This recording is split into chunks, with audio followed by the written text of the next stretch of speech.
युद्ध कहाँ तक टाला जाए, द्वंद्व कहाँ तक पाला जाए, तू है राणा का वंशज फेंक जहाँ तक भाला जाए। आज की क्लास जो है उत्तर प्रदेश स्पेशल क्लास के नाम से प्रोवाइड करूंगा, जिसमें यूपी स्पेशल जीके, यूपी से संबंधित जो भी जानकारी, जो भी महत्वपूर्ण जानकारी है परीक्षा में पूछी जाती है, उसके जो है प्रदान करूंगा। उससे वीडियो को शुरू करने से पहले लाइक कर लें और जो है सब्सक्राइब कर दें। जिन्होंने अभी तक सब्सक्राइब नहीं किया है सब्सक्राइब कर दें। और परीक्षा के दिन ज्यादा दूर नहीं है, तो जो भी इम्पोर्टेंट फैक्ट है यूपी स्पेशल जीके से, उन्हीं को पढ़ूंगा। पढ़ने के लिए बहुत कुछ होता है, लेकिन जो भी पिछली परीक्षा में पूछे जा चुके हैं उन्हीं प्रश्नों पर अपना ध्यान केंद्रित करना है, जिससे हम परीक्षा में अच्छे अंक हासिल कर सके। आज की क्लास जो है क्या, उत्तर प्रदेश स्पेशल नाम से।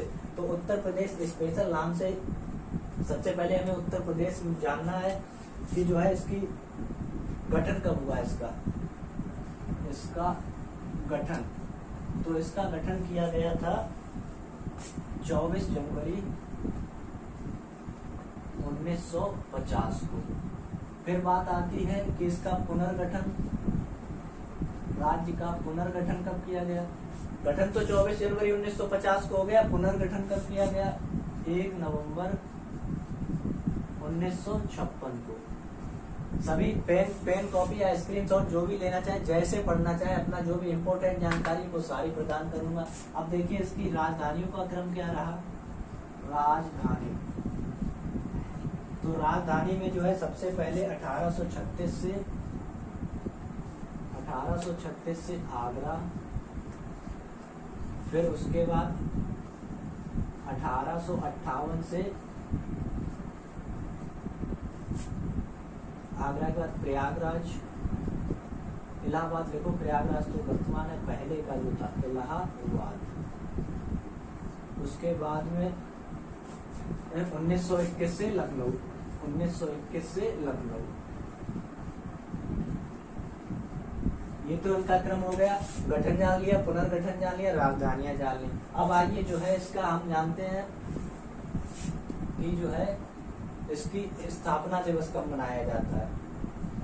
स्थापना दिवस, ये इम्पोर्टेंट क्वेश्चन है, इसे हाईलाइट कर लेना। स्थापना दिवस मनाते हैं 24 जनवरी को। कब मनाते हैं, 24 जनवरी। कब से मनाना शुरू किया, तो 2018 से। इतना हमने जान लिया। स्थापना दिवस कब मनाते हैं, 24 जनवरी 2018 से। गठन, पुनर्गठन और ये सब हमने जान लिया। अब देखिए एक दूसरा पॉइंट जो निकलता है यहाँ से, सब कुछ जानने के बाद, विभाजन। तो इसका विभाजन जो हुआ था वो हुआ था 9 नवंबर सन 2000 में। 13 जिले काटे गए थे, 13 जिले। इन 13 जिलों से कौन सा राज्य नया बना था, उत्तराखंड। कौन सा राज्य नया बना, उत्तराखंड। याद रखना है, विभाजन 9 नवंबर सन 2000 को। उत्तराखंड 13 जिलों को काटकर इसमें जो है मिलाया गया, उत्तराखंड बना दिया गया।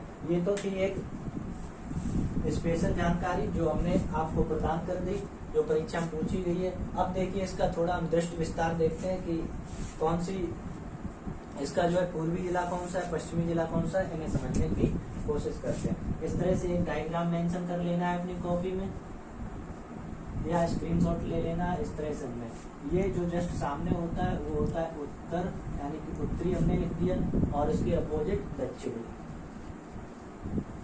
फिर यहाँ पे कौन सा हो जाएगा, पूर्वी, और यहाँ पे पश्चिमी। तो पूर्वी जिला इसका कौन सा है, तो याद रखना है इसका पूर्वी जिला जो है वो है बलिया। क्या है, बलिया। बलिया को याद रखना है, पूर्वी जिला कौन सा हो गया इसका, बलिया। अब देखिए यहीं पे एक पॉइंट और हाईलाइट कर देते हैं। इसका बलिया का जो है ददरी मेला, कौन सा मेला, ददरी मेला, बहुत प्रसिद्ध है, परीक्षा में पूछा जाता है। याद रखना है, बलिया का ददरी मेला बहुत प्रसिद्ध है, परीक्षाओं में कई बार पूछा जा चुका है। इसके बाद देखिए उत्तरी, उत्तरी कौन सा है, उत्तरी हमारे पास, उत्तरी को लिख देना है सहारनपुर।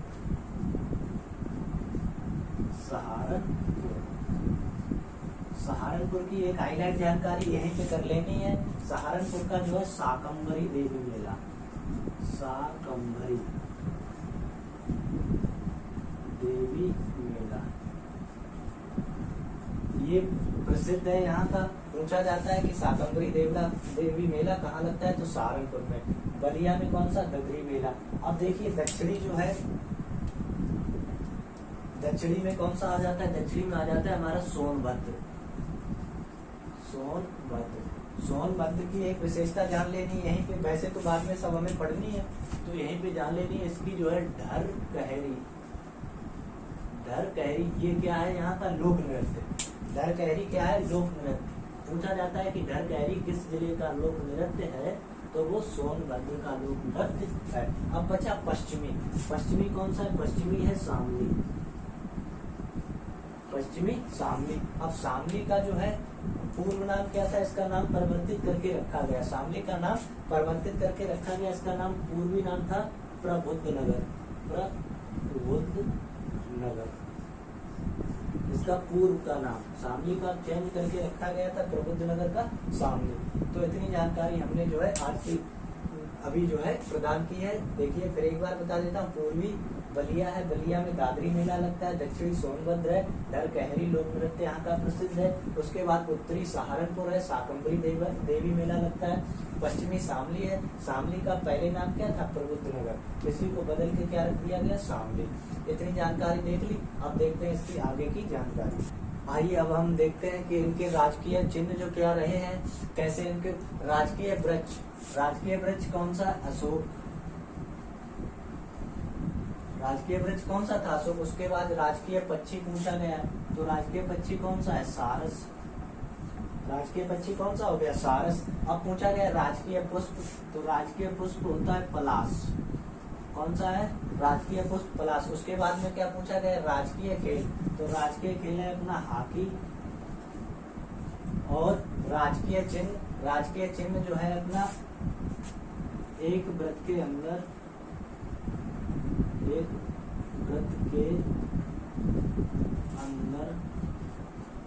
दो मछली, एक वृत्त के अंदर दो मछली, और क्या है इसका, एक वृत्त के अंदर दो मछलियां थी और एक तीर धनुष। ऐसे लिख लो, तीर धनुष, इतना जानना है, तीर धनुष या धनुष तीर, बस। अब उसके बाद राजकीय भाषा, तो राजकीय भाषा अपनी कौन कौन सी थी, 1947 में हिंदी थी। उसके बाद देखिए 1947 हिंदी पहली राजकीय भाषा, और दूसरी 1989 में उर्दू को बनाया गया। फिर देखिए प्रथम मुख्यमंत्री, ये याद रखना है, प्रथम मुख्यमंत्री ऑफलाइन क्लासेस में भी था, पंडित गोविंद बल्लभ पंत। प्रथम मुख्यमंत्री कौन हो गए, पंडित गोविंद बल्लभ पंत। अब देखिए प्रथम महिला मुख्यमंत्री कौन थी, तो प्रथम महिला मुख्यमंत्री थी सुचेता कृपलानी। कौन थी, सुचेता कृपलानी। उसके बाद में प्रथम राज्यपाल, तो प्रथम राज्यपाल में लिख देना है हमें सरोजिनी नायडू। और प्रथम उप मुख्यमंत्री, तो प्रथम उप मुख्यमंत्री थे हमारे चौधरी नारायण सिंह। कौन थे, चौधरी नारायण सिंह।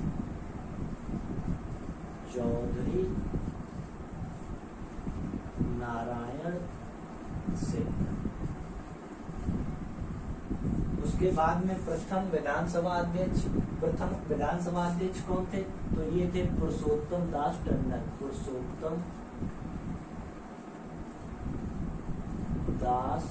टंडन।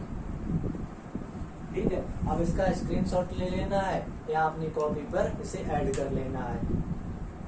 देखिए राजकीय वृक्ष अशोक, राजकीय पक्षी सारस, राजकीय पुष्प पलाश, राजकीय खेल हॉकी, राजकीय चिन्ह एक वृत्त के अंदर दो मछली तीर धनुष। राजकीय भाषा 1947 में हिंदी बनाई गई, फिर उसके बाद 1989 में उर्दू शामिल कर लिया। प्रथम मुख्यमंत्री पंडित गोविंद बल्लभ पंत, प्रथम महिला मुख्यमंत्री सुचेता कृपलानी, प्रथम राज्यपाल सरोजिनी नायडू, प्रथम उप मुख्यमंत्री चौधरी नारायण सिंह और प्रथम विधानसभा अध्यक्ष पुरुषोत्तम दास टंडन। एक क्वेश्चन और इसमें पूछा जाता है कि जो है राजकीय चिन्ह कब अपनाया गया, तो राजकीय चिन्ह जो है ये वाला राजकीय चिन्ह कब अपनाया गया, तो ये बता दूं आपको, अगर पूछा जाता है परीक्षा में पूछा गया 1938 में, कब अपनाया गया 1938 में।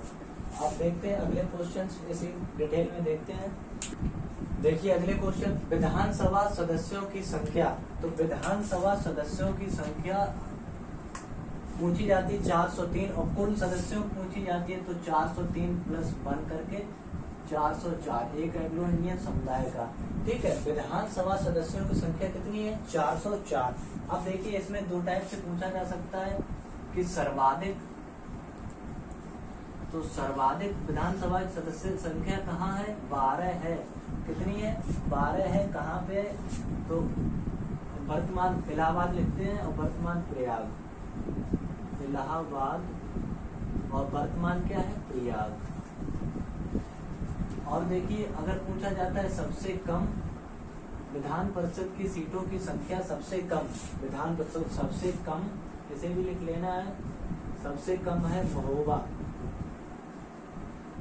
महोबा श्रावस्ती, और एक जिला और है महोबा श्रावस्ती। उसके बाद जो आपका एक बचा हुआ है वो है चित्रकूट। कौन सा है चित्रकूट। यहाँ अगर पूछी जाती है संख्या कितनी है तो यहाँ केवल 2 है, सर्वाधिक इलाहाबाद में 12, प्रयाग में, और महोबा श्रावस्ती चित्रकूट में 2। अब उसके बाद देखिए विधान परिषद की संख्या 100, उसके बाद लोकसभा सीटों की संख्या 80, राज्यसभा सीटों की संख्या 30। कुल जिला कितने हैं, कुल जिला है अपने पास 75, मंडल है 18, और जो ग्राम पंचायतें वगैरह हैं ये सब जो है 821। ग्राम पंचायतें कितनी 821, और नहीं क्षेत्र पंचायत 821, और ये 8135, 8135। इस तरह से जो है इनकी हमें टोटल जानकारी मिल गई है। अब हम प्रदेश में पहला प्रथम ये सब चीजें जानेंगे। देखिए अगले क्वेश्चन जो है इनकी जानकारी लेते हैं। देखो विधानसभा सीटों, विधानसभा सदस्यों की संख्या 403 प्लस 1 एंग्लो इंडियन वाला 404, सर्वाधिक 12 इलाहाबाद में, सबसे कम महोबा श्रावस्ती चित्रकूट कितनी 2। उसके बाद विधान परिषद सीटों की संख्या 100, लोकसभा सीटों की संख्या 80, राज्यसभा सीटों की संख्या 30, कुल जिले 75 है और मंडल है 18, क्षेत्र पंचायत 821 और ग्राम पंचायत 8135। देखते हैं कि अब अगले क्वेश्चन किससे पूछे जाते हैं। उत्तर प्रदेश जनसंख्या के प्रमुख तथ्य। तो सबसे पहले देखिए उत्तर प्रदेश की जनसंख्या कितनी है, तो उत्तर प्रदेश की जनसंख्या 19,98,12,341। जो भारत की जनसंख्या का कितना है, भारत की जनसंख्या का 16.5%। कितना है 16.5%। उत्तर प्रदेश की कुल जनसंख्या 19,98,12,341। भारत की जनसंख्या का 16.5%। अब इसमें देखिए जो दशकीय वृद्धि, ये दशकीय वृद्धि कितनी हुई है, तो ये दशकीय वृद्धि हुई है 2.22% की। कितने की हुई है 2.22% की। और अगर इसी में पूछा जाता है जनघनत्व वाला, तो जनघनत्व है इसका उत्तर प्रदेश का 829 का। जनघनत्व कितना है 829 का। और लिंगानुपात अगर पूछा जाता है तो लिंगानुपात है 912। 912 महिलाएं प्रति 1000 पुरुषों पर। कितनी प्रति 1000 पुरुषों पर 912 महिलाएं। अब देखिए अगर भारत का यहीं पे भारत का भी जिक्र कर लेते तो भारत का है 943 का। कितना है 943 का। अब साक्षरता इसमें देखनी है तो इसकी साक्षरता है 67.7। कितनी है 67.7% लोग जो है साक्षर हैं। अब इसी में अगर डबल टाइप से पूछा जा सकता है तो इसमें एक मेल का पूछा जा सकता है कि पुरुषों की कितनी है और फीमेल की कितनी है। तो जो मेल की निकलती है वो है 77.2%। कितनी है 77.2%। और अगर महिलाओं की पूछी जाती है तो महिलाओं की है 57.2%। देखिए फिर एक बार, इतना हमने देखा। सर्वाधिक जनसंख्या कितनी थी 19,98,12,341, जो भारत की जनसंख्या का 16.5% है, जिसमें दशकीय वृद्धि 20.22 की प्रतिशत की हुई है। जनघनत्व कितना है 829 का। लिंगानुपात कितना है 912 का। साक्षरता कितनी है 67.7 की, इसमें पुरुषों की है 77.2% और महिलाओं की है 57.2%। शीर्ष जनसंख्या वाला जिला पूछा गया है, तो शीर्ष ये किसका था, ये था भारत का, ना ये भारत का था। अब देखिए शीर्ष जनसंख्या वाला जिला, तो पहले तो इलाहाबाद था, वर्तमान में कौन हो जाएगा प्रयाग, इसका नाम चेंज कर दिया गया तो प्रयाग हो जाएगा। सबसे कम जनसंख्या वाला, तो सबसे कम जनसंख्या वाला कौन सा है महोबा, महोबा याद रखना है। सर्वाधिक जनसंख्या का जिला किस सर्वाधिक जनसंख्या किस जिले में निवास करती है, तो सर्वाधिक जनसंख्या प्रयाग में निवास करती है और सबसे कम जनसंख्या महोबा में। अब सर्वाधिक साक्षरता वाला जिला कौन सा है, सर्वाधिक साक्षरता वाला जिला है गौतम बुद्ध नगर। कौन सा है, गौतम बुद्ध नगर। तो सर्वाधिक साक्षरता हमें लिख लेनी है, गौतम बुद्ध नगर की है, गौतम बुद्ध नगर सर्वाधिक किसकी होगी, गौतम बुद्ध नगर की। और अब क्या पूछा गया है सबसे कम, तो सबसे कम किसकी हो जाएगी, सबसे कम हो जाएगी सर्वाधिक किसकी, सबसे कम श्रावस्ती की, सबसे कम श्रावस्ती। अब देखिए सर्वाधिक लिंगानुपात अगर पूछा जाता है तो सर्वाधिक लिंगानुपात है जौनपुर का, और सबसे कम अगर पूछा जाता है तो गौतम बुद्ध नगर का, गौतम बुद्ध नगर का। एक बार फिर हम रिपीट कर रहे हैं, देखिए इसका स्क्रीनशॉट ले लें अपनी कॉपी में, देख लें ये सभी इंपॉर्टेंट पॉइंट है। और एक मेन पॉइंट, ये सभी जो आंकड़े दिखाए गए हैं ये सभी आंकड़े 2011 की जनगणना के हैं। किसके हैं, 2011 की जनगणना के। देखिए उत्तर प्रदेश की कुल जनसंख्या 19,98,12,341। भारत की जनसंख्या का 16.5% और 10 की वृद्धि कितनी हुई है 20.22% की। जनघनत्व कितना है 829 का। सर्वाधिक लिंगानुपात कितना है 9 से 12 का, जिसमें अब देखिए यहाँ पे साक्षरता कितनी है 67.7% की। कितनी है 67.7%, जिसमें पुरुषों की कितनी है 77 यहाँ पे मेल लिखा है, अगर ना याद रहे तो यहाँ पे लिखेगा पुरुष, और यहाँ पे ये किसकी है महिलाओं की। यहाँ से क्वेश्चन बनते हैं, याद रखना है, जनसंख्या से एक क्वेश्चन मिल जाता है। साक्षरता कितनी है 67.7 की, जिसमें पुरुषों की है 77.2% और महिलाओं की है 57.2%। शीर्ष जनसंख्या वाला जिला प्रयाग है, सबसे कम जनसंख्या वाला जिला महोबा है, और सर्वाधिक साक्षरता गौतम बुद्ध नगर की, और सबसे कम साक्षरता श्रावस्ती की। सर्वाधिक लिंगानुपात जौनपुर का, सबसे कम लिंगानुपात गौतम बुद्ध नगर का। यहाँ पे हमने जो है इतनी जानकारी जान ली। अब यहाँ पे हमने शीर्ष जनसंख्या की दृष्टि से सबसे बड़ा जिला कौन सा हो गया प्रयाग, और सबसे कम जनसंख्या महोबा। अगर पूछा जाता है कि उत्तर प्रदेश का सबसे बड़ा जिला, तो यहाँ यहीं पे लिखे दे रहे हैं सबसे बड़ा जिला। तो सबसे बड़ा जिला अगर पूछा जाता है तो वो है लखीमपुर। कौन सा है लखीमपुर। और अगर सबसे छोटा पूछा जाता है तो सबसे छोटा है हापुड़। सबसे छोटा कौन सा हो जाएगा हापुड़।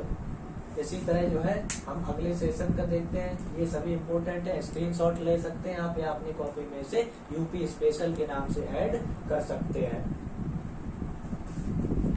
आज की क्लास के लिए जो है हम इतना ही रखते हैं। ये जो इम्पोर्टेंट जानकारी थी यूपी स्पेशल की वो हमने दे दी है। अगली क्लास के लिए हम विभिन्न प्रतियोगी परीक्षाओं में जो प्रश्न पूछे जा चुके हैं, जैसे यूपी पीसीएस और एसएससी, इनकी परीक्षाओं में जो क्वेश्चन रिपीट हो चुके हैं उनको जो है सॉल्व करेंगे। देखेंगे कि कौन कौन से क्वेश्चन हमारी परीक्षा की यूपी SSC पेड परीक्षा के लिए इम्पोर्टेंट है।